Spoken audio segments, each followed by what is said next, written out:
Hey guys, how do you get a massive amount of unique items in Infernal Hordes? If you think the May 26th patch changed anything, you are mistaken. Hordes still drop a ridiculous amount of unique items. I, Newoff, will briefly explain how to do it and how to get tons of loot. Let us begin. Quick clarification. This is about Diablo 4 with the Lord of Hatred expansion. In short, the method works like this. We get a huge number of unique items not from the Horde boss or reward chests, but from Aether Lords after a few simple interactions with the war plan. First step, open the Nightmare Dungeons tab. You need to have the node unlocked that gives stacks for killing elites and mini-bosses. In our case, this node will also give those same stacks inside the Horde. They appear as little orbs that stay on the ground after killing any elite enemies. The more orbs you collect, the better the reward you receive from them at the end of the run. It is an additional chest with the same color as the orbs, and it appears after killing Batak. This is not the main reward but an extra reward.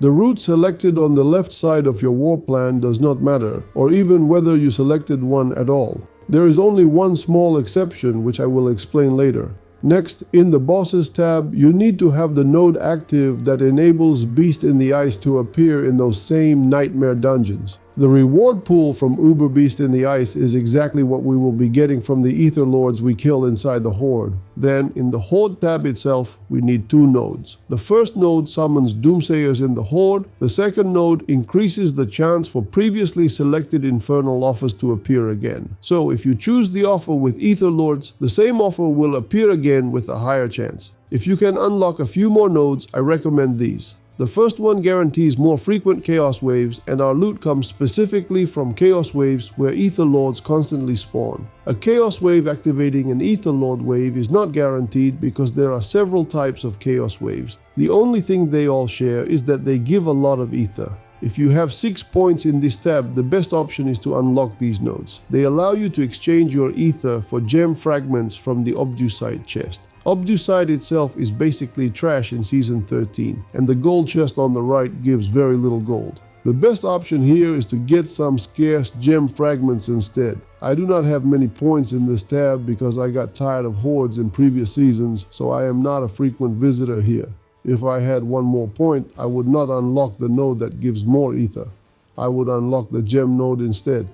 And yes, if you have gold problems, my gold farming video will absolutely solve them for you. So, we are done with the war plan. Now you need to activate a Nightmare Dungeon sigil. Which sigil you use does not matter, so use the least valuable one. If you do not have any, you can craft them at the occultist just like any other sigils.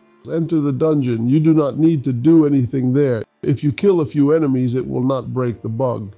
Once inside the dungeon, open the world map and teleport to any boss lair. It does not matter which Uber boss you choose. Just click the closest lair and teleport there. You do not need a boss key. Once inside the boss lair, you still do not need to run anywhere or kill anything. Open your inventory and activate an Infernal Horde Compass. After activating it, open the map and click on the Horde.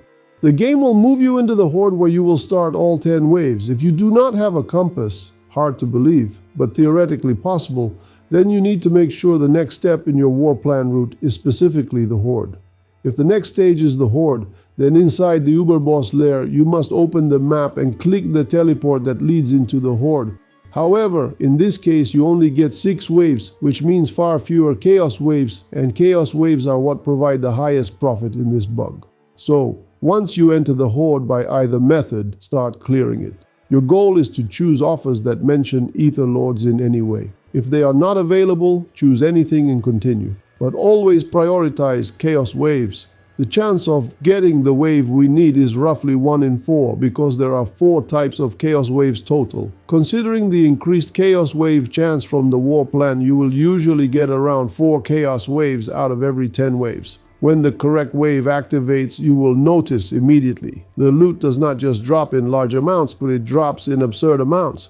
Everything comes from the Beast in the Ice loot pool, and the item types are tied to the class you are currently playing. The goal here is not to farm at high difficulty. The goal is to farm at a level where you kill lords extremely fast. Choose your difficulty with that in mind. The more lords you kill, the higher the reward. If you decide to go to town for salvaging, keep in mind that almost all loot disappears after visiting town. Almost all of it vanishes, although a few items remain. I strongly recommend having a configured loot filter, and there is also a short explanatory video about that on the channel. So I recommend only picking up items with greater affixes and remembering that you still have the boss ahead with its own loot pool. Bartok loot is different from Aether Lord loot because it comes from Bartok's own loot pool. You will also get 2 Nightmare Dungeon reward chests there. Usually, loot with greater affixes does not exceed 1 stash tab. But if you want to keep everything, then after killing the boss, your chest appears on the left side and you can store whatever you want there. Exchange your ether for gem fragments from the Obdusite chest as explained earlier. This is a bug, and if you are afraid to use it, that is completely understandable. But I do not think you really have anything to fear. If Blizzard decides to punish someone, which is extremely unlikely, it probably will not be regular players. It would be people like me making videos about it. Technically, yes, this is a bug, and technically you are not supposed to use it. But tell me this, is it normal to sell an expansion to millions of players at full game price when the expansion itself is basically made entirely out of bugs? In reality, the game is still in beta, and we are paying money for beta access, because this does not even resemble a finished product yet. We are all testing an unfinished game while also paying for it. Anyway, that is just a side note. What else did they fix with the May 26th patch? Let us go through it one by one. The latest video about level 600 plus echoing hatred does not provide any additional rewards. Fair enough, there is probably nothing urgent to fix there, or at least it is not a priority. The previous video about infinite goblins. The first method still works. I tested it today. Everything works exactly as before, and you can keep farming the Nightmare Dungeon level from the plan forever. The second method, where we used an existing sigil, seems to have been partially patched, not fixed, patched with a band-aid solution. During loading, the Horde image still flashes for a split second, but the dungeon no longer resets. It remains completed. Whether it can still be broken again, our Chinese brothers will probably figure out. Or maybe it still works and I just did not spend enough time trying to reset it. I do not know. If the second method still works, leave a comment please. The video before that about farming gems also remains unchanged. Gems still drop and the route marker still works exactly the same. So if you are not familiar with it, check the video from 2 uploads ago to see how it works. I do not feel any enthusiasm about these bugs or using them, in case anyone cares about my opinion. It does not excite me and it is not enjoyable. But everybody already made bug videos, and I was the last one to do it, so do not judge too harshly. Hopefully, this is the end of the bug videos, although I am not sure. And that is everything about top unique item farming in Season 13. Leave comments, hit the like button, and recommend the video to your friends. Thanks for watching. Bye.